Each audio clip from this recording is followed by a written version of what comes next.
Et Dieu créa la femme, plus qu'une vestale énamourée, ainsi qu'un plaisir éternel, plus qu'un regard diamanté, ainsi que de paupières creuses. Et Dieu créa la femme, plus que les yeux crépusculaires, ainsi que senteur de roses secrètes, plus que de chastes étoiles, ainsi qu'une volupté dansante. Et Dieu créa la femme, plus que décor du ciel curieux, ainsi que lingots d'or ratatinés, plus que le bosquet fastueux, ainsi que de baisers mensongers. Et Dieu créa la femme, plus que de vagues flottants, ainsi qu'une sylphide noire, plus que de chansons nuancées, ainsi que de refrains offusqués. Et Dieu créa la femme, plus que de cheveux embaumés, ainsi que de mains suaves, plus que de beaux feuillages, ainsi que de pétales humidifiés. Et Dieu créa la femme. Mbote na biso nyonso bandeko balandi ya émission littéraire oyo eza kosala promotion ya littérature congolaise. Oyo eza kolakisa bino chaque semaine, chaque fois bokozala na rendez-vous na biso, auteur, écrivain, poète, libraire, critiqueur, bref, bato nyonso tu oyo batravaillaka mpona littérature ya mboka na biso. Lelo encore on se revoit, c'est jeudi 11 avril, à 17h sur la chaîne qui vous ressemble, la chaîne de votre choix. Festivi pour nous remettre à l'isolo la littérature congolaise. Oyo toza ko projeter à venir. Cette émission c'est pas seulement pour aujourd'hui. Et ça rapporte la littérature le loté mais c'est encore et surtout et beaucoup plus pour la progéniture, pour nos enfants. Quand un jour la littérature congolaise sera enseignée dans des écoles, ils puissent savoir qu'il y a eu des écrivains et des auteurs qui ont marqué leur époque. Bienvenue encore une fois de plus, Nabatata, Maman Bandeko, na script manens. Seule la littérature sauvera ces pays. Tous en un lelo, yakoyamba moko yaba poète, na kati ya monde littéraire congolais. Wa uti ko bimisa livre na sur papier ya liboso, cantilène de Chiqueté, auto uti ko tangela bino moko yaba poème au total 25 les en kati ya ouvrage oyo ya à peu près 45 pages ou 53 comme ça, 53 pages, na dédicace, ba bulletin d'abonnement à la maison Andy Books. Andy Books c'est la maison d'édition où il y a mis livre oyo. Andy Books Elixir. Il y a bon auteur Otoyambi Lelo, très connu sous le nom de Yambala. Il s'appelle Chris Kioka. Autozala na occasion de Robert Masolo sur son ouvrage Cantilène de Chiqueté. Tout de suite après ceci.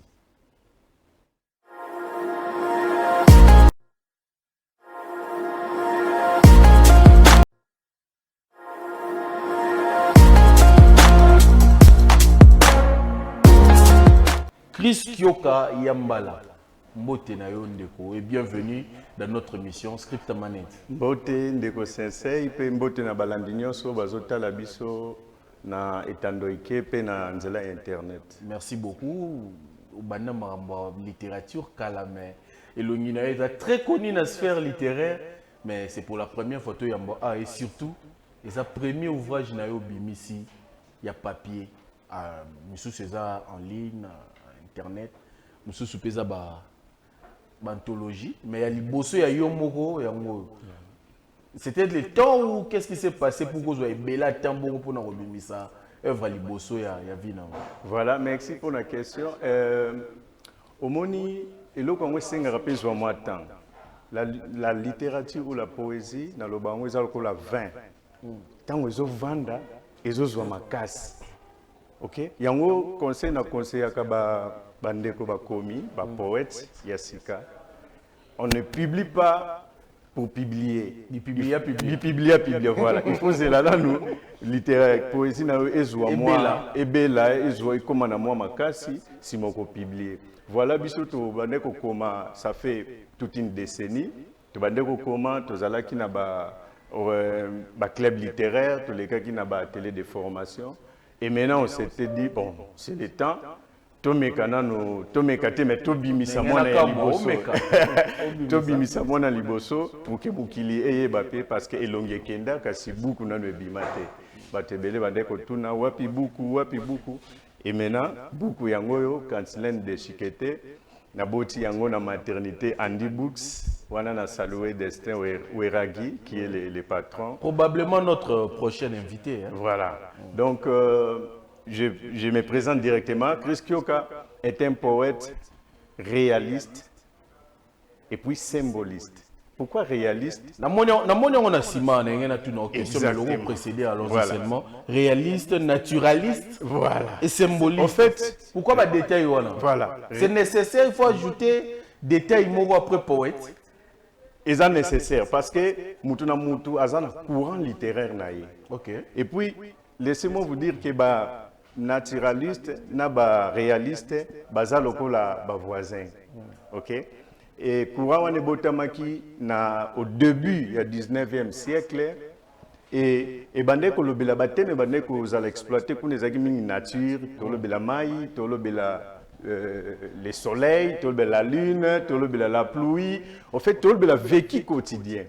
Mais bref, le molika poète ou tiki naturaliste connotation la mon espoir baptisé malamu et ko za la mo malamu mingi. En fait, tant aussi koyo batali boye courant moko ye lisusu vers la fin du 19e siècle au babengi symbolisme. Au fait symbolisme yaki ko bakisa sikoyo eloko moko oyo naturalisme et réalisme ezangaki. C'est-à-dire la vision de l'invisible, la réalité de l'invisible.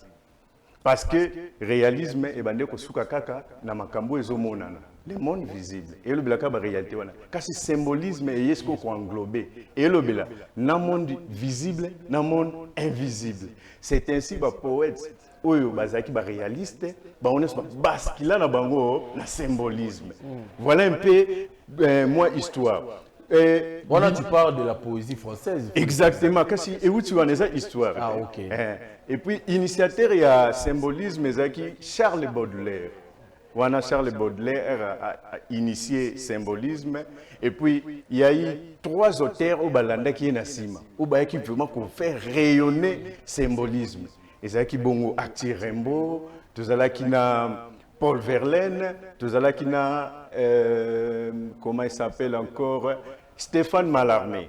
Les 3 grands poètes souvent à symbolisme, bon bah qui pour faire rayonner encore mouvement littéraire autobengi symbolisme. Et Nine Ekomaki thème oyo poète réaliste bande ko exploiter bango ba esko ko bakisa l'au-delà, la vision, le monde invisible, c'est-à-dire les sacrés. Par exemple, la religion, le mythe, l'être parfait. En réalité, les poètes symbolistes étaient mystiques. Par définition, une personne mystique, c'est tout un individu qui fait l'intermédiaire entre l'être supérieur ou l'être parfait avec les humains. Oui, parce que histoire, il fallait tout lever là-bas. Voilà un peu. Donc, Chris Kyoka a symboliste, poésie na biso, eza poésie. Vous naturaliste et vous symboliste. Na bascula na symbolisme. Mais na mono combien réaliste, naturaliste. Casse. Donc vous avez tous les deux camps. Nous avons tous les deux camps. Voilà un peu, nous avons tous les deux camps. Mais c'est bien tout ça, mais qu'est-ce que représente la poésie pour Nayo Morona? D'accord. La poésie, c'est une vie. C'est un mystère. Ou exagéré. N'exagérez. C'est ainsi que, dans le bagi, les poètes symbolistes se voient comme un voyant, comme un mystique. C'est-à-dire, il fait les liens entre Dieu et les humains. Voilà un peu, en gros, on a par rapport à courant. Et le principe de la poésie symboliste. Peu importe le courant, mais quand Yomoko a embrassé la poésie, au comique vivre, c'est une vie. Au définir encore bon auto relié le principe musulman. Non. En tout cas, dans mes propos, si je peux définir la poésie, c'est un art de langage utilisant la sensibilité, la musicalité, le rythme dans les beats, soit de dénoncer ou de célébrer soit d'inventer, soit de révéler, soit d'exprimer tout simplement. Voilà ce qu'on a le fonction de la poésie. Poésie wana mondiale, poésie na état na moto, poésie française. Parce que, faut le dire, ce que je ressens et je vois beaucoup chez nous, au Congo, on résume la poésie par la poésie française. Or, la poésie est plus grande que ça. Exactement. Mais ce qui autant bien, on comprend que, excusez, nous avons une racine africaine. Oui. On comprend que nous avons Césaire, nous avons Léon Gautran-Damas, nous avons Bango.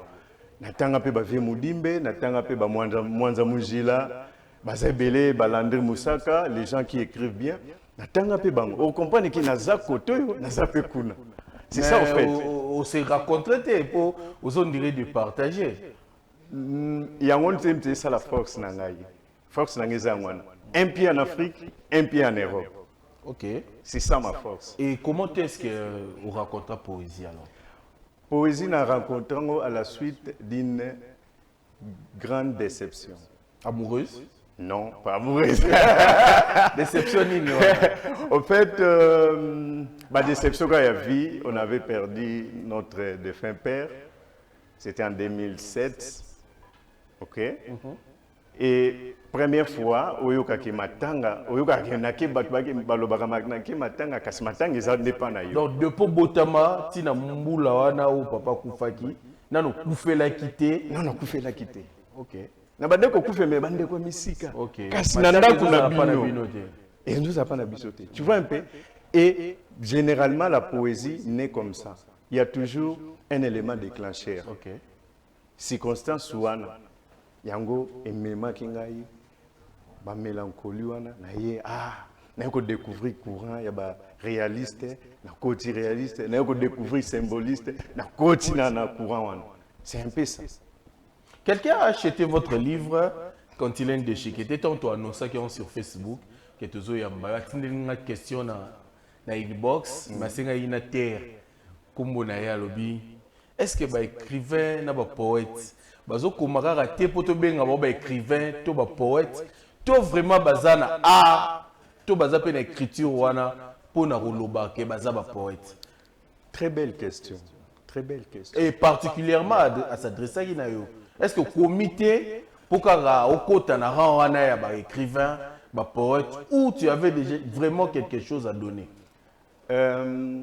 On écrit soit tokomaka pona biso pe pona batu misusu. Rimpose dans le banae, Yambala c'est un artiste. C'est pas ils a pas mbaté que na komi buku to bandakala.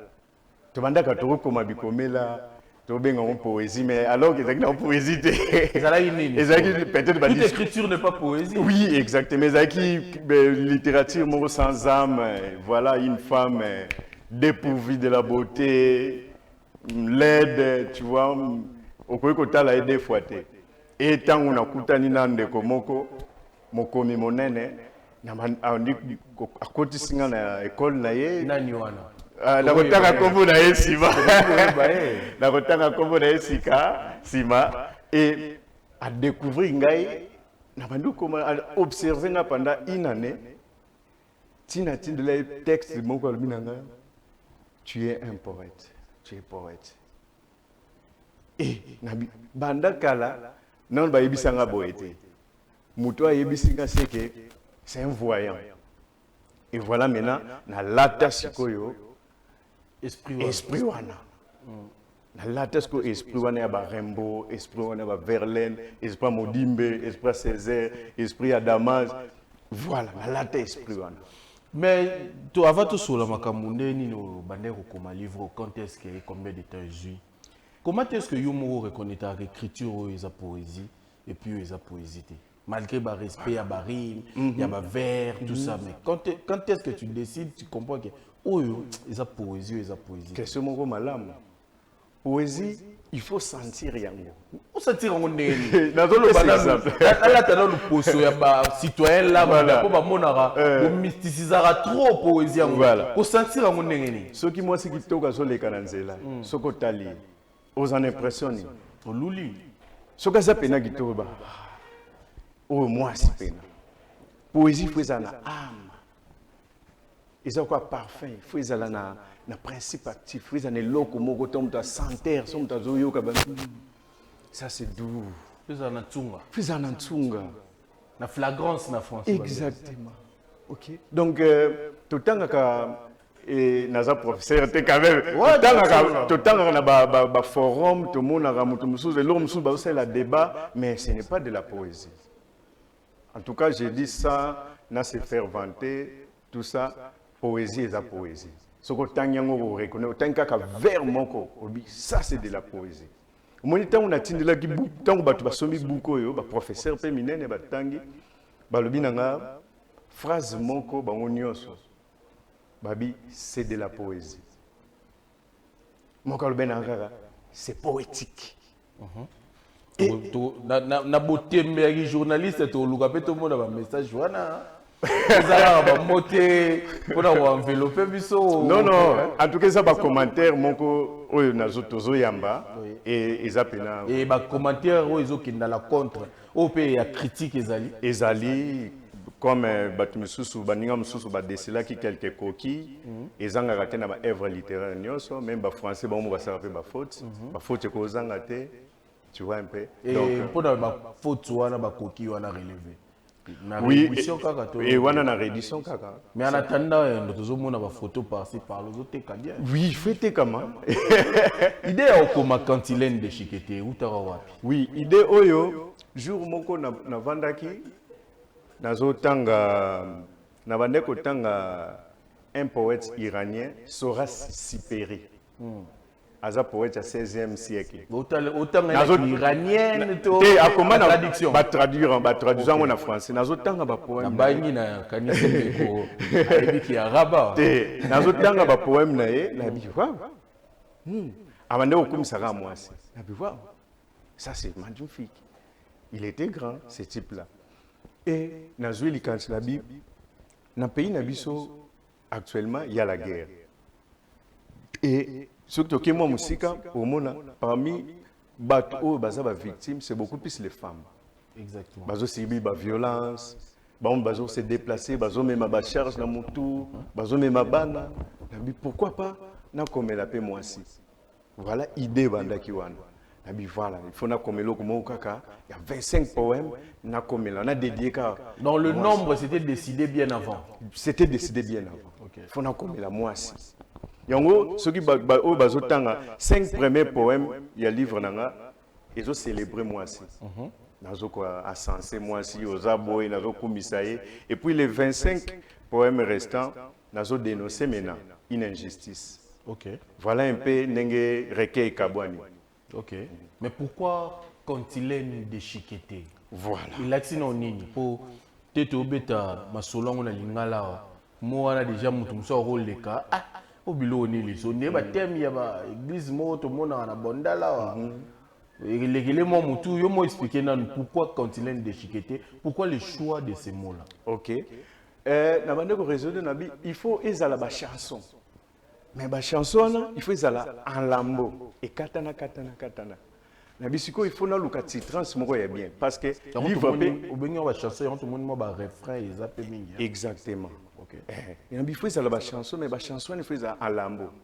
Ndeko moko tunenga pourquoi il faut ezala en lambo na bi ezala ko la muto bazo landa ye pour ba kangaye pas ba criminel.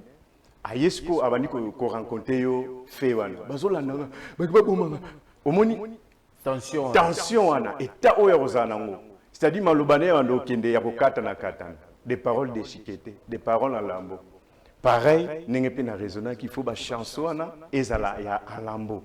Donc quand il est déchiqueté, ezala ici chanson à lambeau. Okay. Donc c'est comparable na ba cantique des cantiques, les psaumes, kasi awa siko eza en lambeau parce que moi si on a zo yembela awa, moi si on a zo komisa awa, ye wana bazo violer, ye wana mtazo kima ba guerre, ye wana zo subir ba atrocité nyonso ya guerre. Voilà un peu. Yambala lobby c'est comparable na ba psaume na ba cantique. OK moi makasi mingi te kula. C'est pas trop prétentieux de ta part. Non. Pour les écritures hein, il faut les dire. Mais oui, eza poésie pastorale. Ouais. Kasi Salomon azaki poète c'était. Cantique des cantiques, c'est Si, poésie. j'ai dit, tu retangi ba cantique, otangi ba psaume. Tu sens vraiment qu'il y a. Et ça là où, comment on a français, mais aux autres temps, on a français, on sentir émotion. Et bon, Kasi quand il a une présence d'émotion. si tu le dis, pour le prouver, tu sais qu'on a eu un auteur, parce que la poésie, ça ne se lit pas, ça se déclame. Si on déclamer dans le texte, page 40, quand il est de chiqueté en moment. Oya Moulaïwana. Il a proposé l'odeur des hommes. Tu as une partie, attends, page 40, kaka.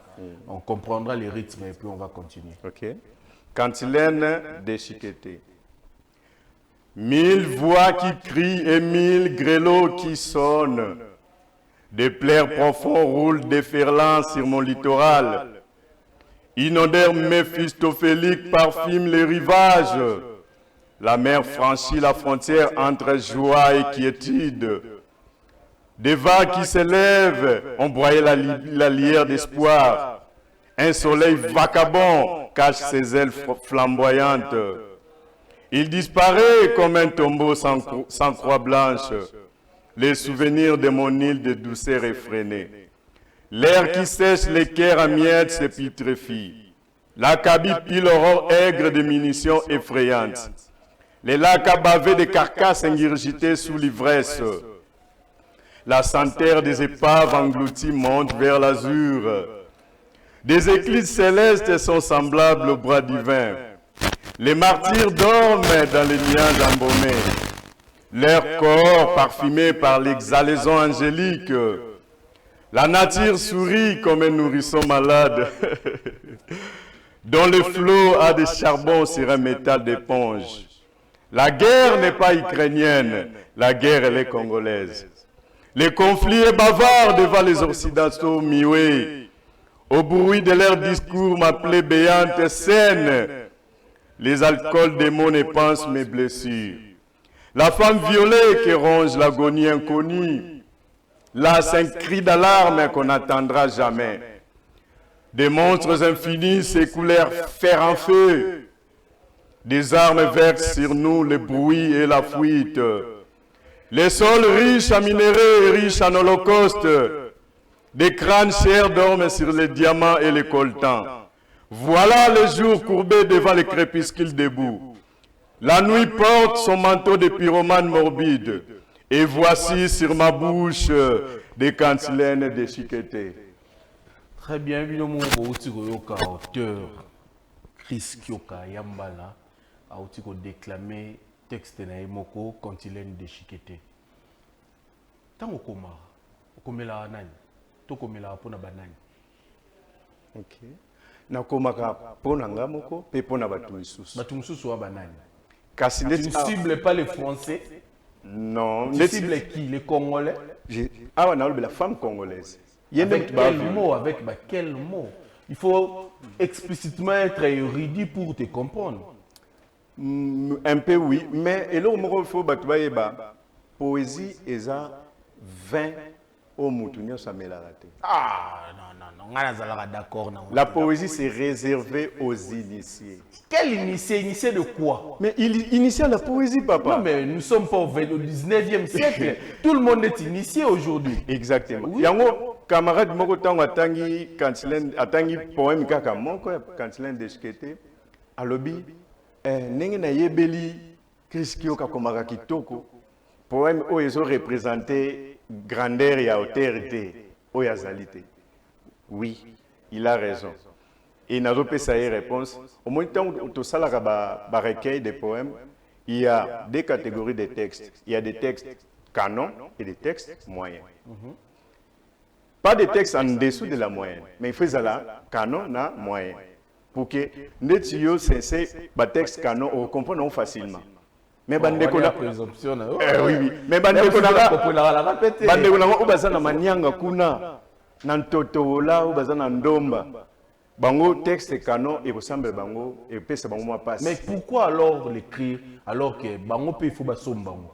Parce que tant que sommi atangi ba écriture oyo azomona ba imolo ba écluse azomona ba molo ba exhalaison bonité que a comme obligé atanga yo aza na dictionnaire na pembeni au PC Moussala Mingi, au moni déjà Gouya au Tangezate. Mais quand vous écrivez des choses comme ça, vous ne pensez pas que vous perdez l'électorat congolais? Non, au contraire, Batouba Messani na jeu des mots. Batouba Lingi Yango. Batongo banani kolobalanga te que moi club na biso ba littéraire ou tout ça moi ba ça 50 là non mais il y a plus grand que ça. Oui même ba lecteur na ngazé belé nga particulièrement na ba auteur belé nga na za ba nouveau lecteur c'est-à-dire mutu oyo atanga na livre te atanga na poésie te asombi yango po yo au publier oui PR a découvrir ba poème wana alobi oh eza kitoko. A commission on la vie na ya comment vivre on est dans la poésie il faut vivre a commission on quoi vie na mobile ya zupe ba mo azupe ba mo ya frère oui ya frère bi na nga mais na zupe ba mo na zo kindi na zo ba mo kitoko fo et puis oh isa kano bo tu vois un peu elengi wana donc na kotisi na katsa kansilende de chikete c'est isa ya ngwa vision peneza ki bongo na toucher pe ba nouveau lecteur ba tu oyo nanu pena ba mesana na ba ko somba livre te basombi yango bakomi pe nesengo wana na sai wana soki na kokolo ba lingala ya kitoko bakomi pe na sai wana yango wana sengo ya littérature na biso. Exactement parce que to lo ba aller dans toutes les nations faites de l'ère les littéraires le baptisé au nom du livre de la littérature et de la poésie. Pourquoi c'est que 25 et puis na format oyo alors que les gens au Bayebi Chris Kioka s'attendait à peut-être livrer à la plus grand que ça, avec de l'écriture, mais ça on voit un petit format et surtout 25 poèmes CAC. Pourquoi ce choix-là, toi et l'éditeur peut-être? Ou il y avait que ça, ou peut-être il y avait plus et puis Bolongo Limoussous? Non, il y avait que ça. On a proposé qui éditeur format. On a besoin d'un format de poche, mais au réduire sous moi dimension pour que mutakotia mutana poche ya pantalon ya chemise et vraiment portable quoi. OK. Et donc ngande mutu na proposer qui maison étali format bien ah idée pesa malamu ba adopter yango. Ils qui moi li solo, ils ala ka bongo boyokani. Et puis voilà les produits finaux là, batunia so bazo ko apprécier. Bien batutu baza ko apprécier format au non na monangote na ba livre poésie. Voilà. C'était quoi aussi? Black Otali au bima particulier? Voilà, il fallait qu'on bima, qu'on a moins particularité, ça là, moins bien la littérature. Au moins, tant au moins, un pied en Europe, un pied en Afrique. Moins particularité, on a des os là qui yamba la langa. Donc, format oyo, ils ont vraiment, format oyo, nous avons un format Android. Préférable, bah, tu n'as pas préféré. C'est très beau. Mais à quand vernissage à ouvrage? Vernissage et koya tozana masolo na éditeur na ebisaki bango bazo tsanga pression boza la calme na teka nano. Oh, yo moko zoteka. Ngapi na zoteka bango pe bazoteka. C'est comment le contrat? Isa yo moko to Déjà ya bango ngana zozo kaka neka ezaka ba pourcentage. Mais tu veux aussi que les gens batanga yo pe. Oui, na surtout. Eza mwana na ya liboso, il faut batu batanga yango ngamo na zo tia ba énergie ebele pour que batu basomba yango batanga yango. Tu vois, et surtout que c'est pas si cher. Oui, nous répondons vraiment à critères na biso. Exactement, surtout ça, toujours qui peut na philosophie wana, to ba qu'il faut isa la moi na primo ko un peu bas pour que mutunyo so asomba yango facilement quoi. Pour ceux qui ça va $10 au moins 15 et au té comme on a moins lanterne mais 8000 francs nous so somba yango. Faut le dire c'est combien hein? Ils ont 8000 francs. Où est-ce que vous en avez? Oui, bakoyi kokomela biso numéro na WhatsApp kokomaka me appel te plus 243 85 13 985 plus 243 85 13 985 soit bakokomela ngai pe na nzela ya Facebook bakomikaka Chris Kioka Yambala. Pourquoi Yambala? Oui, Yambala, au fait, Ezaki Kumba défunt père. Ok. On est comme Yambala. Sikoyo, Tanga Nathalie, très belle question. Nathalie Nabi, papa, a-t-il biso héritage matérialité? Mais a-t-il biso héritage, oyo, eza impalpable. Héritage veneza kombo nae. Yambala.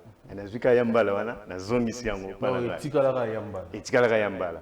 Voilà un peu. Bandeko bouti kolanda auteur awa, il y a auteur, il y a livre, recueil de poésie, cantilène de Chiqueté, Chris Kyoka, Yambala, Otozo, Betani Masolo, il y a littérature. Mais parlons de la littérature congolaise d'une manière générale. Bah, tu es passionné à la littérature, passionné à monde littéraire, passionné à lecture. Club Fumubuku, tu as salué Bango, responsable et tout. D'abord, poète au Tanga, qui t'a marqué d'abord poète nabiso congolais? En général. En général, en particulier, en tout cas, Nakotia, Maïna Munokote, Fiston Mwanza Munjila, c'est un très bon poète. Na livre ni. Na bossani titre livre, oui. Mais na tangaye, na zoape Mayele Mususu panaye. Tozape na Landry Moussaka. Na Bimisate. Mais c'est un très bon poète. C'est un très bon poète. Baza Ebele, attendant ma bimisité, Tozape na ba o déjà ba bimisa comme ba vient biso ba passe les gourous, ba komara pe kitoko, ba komara kitoko. Baza Ebele Baza Ebele bon. Baza Ebele donc ba kombo livre oyo tanga moko oyo ekota yo. Voilà là nous sortons dans contexte congolais. Livre oyo il y a poésie. En tout cas Sora Siperi mutu nazotanga mikolo. Ah non, livre koto mikolo ka. Oh, mutu nazotanga mikolo. Mais Baudelaire, les fleurs du mal. Parfait. Autant que nani, autant que Arthur Rimbaud, voilà que tu as un livre, oui, nous avons un livre en papier, oui, livre intitulé Les Poésies. Très beau livre. En tout cas, symbole les âmes à casse couda. Symbole, il faut déchiffrer. Et c'est ça le travail au PC dans le livre pour déchiffrer les symboles. Non seulement il y a des mots. Aux moins difficile, il faut trouver un dico, ou soit il faut avoir plus de 5000 mots français dans mon tout, ou tant aussi si nous salawana il y a pour comprendre les mots, ou le symbolisme. Mais tu ne vois pas que c'est un peu trop alors que nous le disons, les Congolais, ils ont vraiment été tangara. Oui, na comprendre, mais l'enguane est comme comment la batonios, batwa comme na souci. Ngapena les exercices ngapena sala na mani ko tanga rembo na obandi ko décoder poésie na e soko tali comment les bateaux ivres autant nya so lobela na les bateaux mais tant qu'on vani siko na obandi ko analyser bateau o yazo lobela o ivre c'est lui-même en personne parce qu'il utilise les pronoms personnels j'ai bateau na ivre za ye moko albeta lisolo ya jeunesse na ye ninga bando obika nongo kola so ba para ba kanga kangona nanda ko bimate ça le symbolisme oui ça le symbolisme bateau ah on peut na cantilène de Chiqueté beaucoup mon ngona naufrage pour un mot intitulé naufrage nazo be ka lisolo bateau zo kweya mais en réalité bateau na eza moisi on nazo défendre ça le symbolisme Chris Kyoka par français lingalo tozo sola langue muso e koma olobaka pe ezali. Bon. Mwanda mukinianga. Est-ce que vous avez déjà tant ya koma texte mo na kinyanga? Mais kaka kinyanga te même na lingala pe. Na lingala nazokoma recueil moko. Ozokoma recueil to ba texte. Ngala obika texte. Ba texte ezali. Ya lingala. Ya lingala ezali. Ya poésie kaka. Ya poésie kaka. Nazolinga skona constitution na salongo recueil mobimba ya lingala et puis na kende ko publier yango et na ba maison d'édition et publier ka biloko ya lingala bongo ya kinyanga ina nezo te wana pe ko ya code na pesi likanisité ezali kanisi malamu wana pe ko ya mais d'abord recueil ya lingala et puis te bandenge nini toko tambola par la suite. Bien to sepeli mingi ndeto ya mbio awa tozalaki na émission script à manette to yamaki auteur ya livre Cantilène de Chiqueté Chris Kyoka Yambala autobeti na masolo ya livre ya poésie et surtout ya monde littéraire to komi déjà ko chiter dans l'émission ya biso soko grouper sa biso un mot pour l'émission et donner na bateau yo ba luka bazwa livre na yo opesi bango o répéter lisumu ambolobaki opesi numéro opesi na place par ozwa yango na prix et puis to chité wana pour na lelo. Voilà un mot na sepeli na ndenge ya mbinga na émission eza esengo merci na yo mpe ndenge ozosala promotion ya littérature et surtout ozokipe te soki kama moto abimisi omona yo moko intéressé nazosepela nango. Voilà un mot na sepeli na émission numéro na biso eza plus 243 85 13 985. Okoki kozwa livre na ba maison Handibook otape kaka na internet bien na Facebook Handibook édition okozwa bango soit otape na Facebook Chris Kioka Yambala okoki kokota en contact na biso osali commande ya livre toyebi ndenge nini tokoya kotikela yo sans que futa ba frais misusu supplémentaire. J'aime beaucoup cette idée. L'objectif, c'est ça. Chaque maison a un livre et auteur moro congolais. Parce que les lotés l'obité, nous espérons fortement que dans les jours à venir, la littérature sera enseignée dans des écoles. La littérature congolaise sera enseignée dans des écoles. La littérature comme la musique ou le théâtre, on a bar, toujours kabola bière, toujours kabola ngouba, tapé, masolo littérature. La littérature, tu vas nous en famille, tu vas même dans l'église. Pourquoi pas? Parce que nous devons faire de tout le monde littéraire pour sauver cette nation. Car comme on le dit souvent dans cette émission, la littérature, c'est la littérature, élève une nation. Tu sais pas la iming koyamba kozala nabino, namabota nabino. Tu goutani semaine prochaine avec un autre invité, un autre ouvrage, un autre livre, son auteur pour en parler et plus encore. Pour la littérature ya mboka na biso. Qui même malamu na mabota na bino pe tokutani na mikolo eza roya.